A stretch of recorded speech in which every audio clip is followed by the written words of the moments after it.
Okay, hello Anita. I hope this is gonna work. I coordinated my shirt with my cast for you. My new cast, still not fiberglass, but what the heck. Okay, so let's try and do these in the order that I put them on your sheet. So remember that I don't have a real pulley system, so I'm just gonna rig this and I'm gonna kneel so you can see me. So the first one is forward flexion. So I'm kneeling so that I can get full range. So we're going to use my right arm as my affected arm because it's got the cast so you can tell. So I'm going to keep my affected arm quiet. He is not doing any of the work. And I'm going to use my left arm to pull my right arm all the way up as high as I can go. Full range. As I get more range, I could move closer in. I could hold higher up. There's different strategies to try and get that full range. But the important thing is your brain is going to do one of these. It's going to shrug your affected shoulder up to your ear because your brain is hearing, get as much range as possible, Anita. And so it's interpreting that as, let's do that. And that's just going to give us a lot of dysfunction. So try really hard to keep your shoulder blade down your back body on the affected side. And so think of space between the ear and the shoulder, and don't worry about how high you're going, okay? And I can't remember what I told you to do in repetitions, but because this one doesn't hurt, it's like as many as you're comfortable with.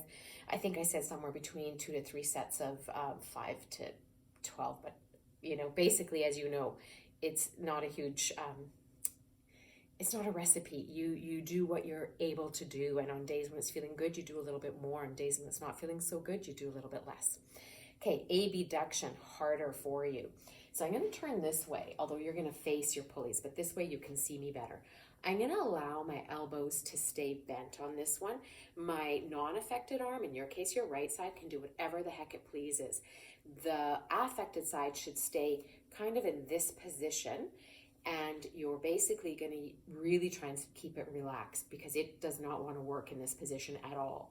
In forward flexion, he wasn't so unhappy. In this position, because the tendon, this is his job, he's not going to want to go very far. So we'll pretend that that's as far as you've got. Eventually, you'll probably get a little higher and the elbow might even straighten out. And this one, you will absolutely do fewer repetitions of, I think I said 3 to 5, and again, as it gets easier, you can do more. So that's the pulleys.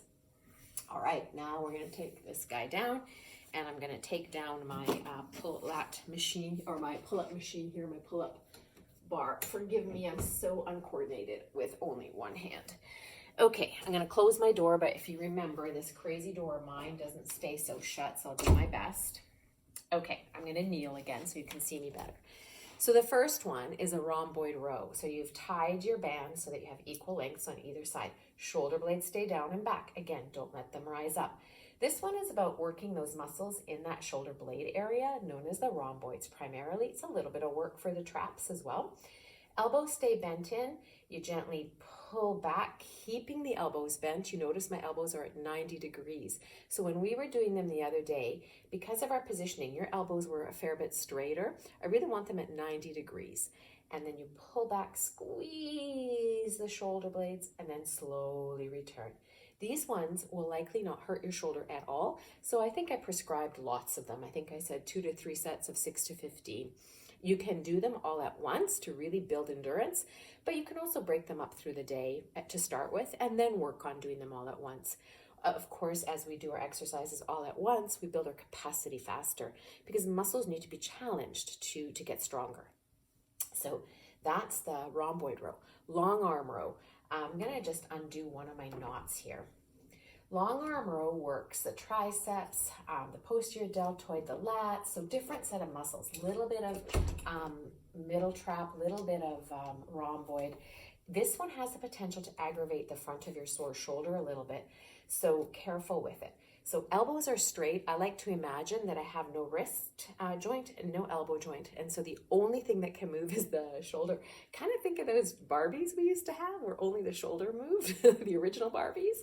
So elbows straight, shoulder blades down and back, and you're going to pull down. Now, please note that I'm not very strong right now because I can't pull with my right arm, and I've got this thing tensioned right up. You might not have a lot of range either. Don't worry about it. It's just a straight arm, row or pull down, and then slowly relax. I had you do fewer of these because I thought it might trigger a bit of a response. Now, if I were stronger, so if I did this, which made it easier for me because it's less resistance, you notice I have more range. I might even get to the point where I can pull all the way back. I just can't do that with my fractured side yet. So that's what a long arm pull looks like, okay? And then the last guy, one of my faves. This was my lifesaver when I fractured my humerus. Your trainer is gonna think your physio is just a walking disaster. Anyway, so palms are gonna be up, elbows are tucked in. You're gonna, on your band, you're gonna allow some slack because your band, your tube is really, really hard. So allow some slack in yours and then gently pull up on that slack.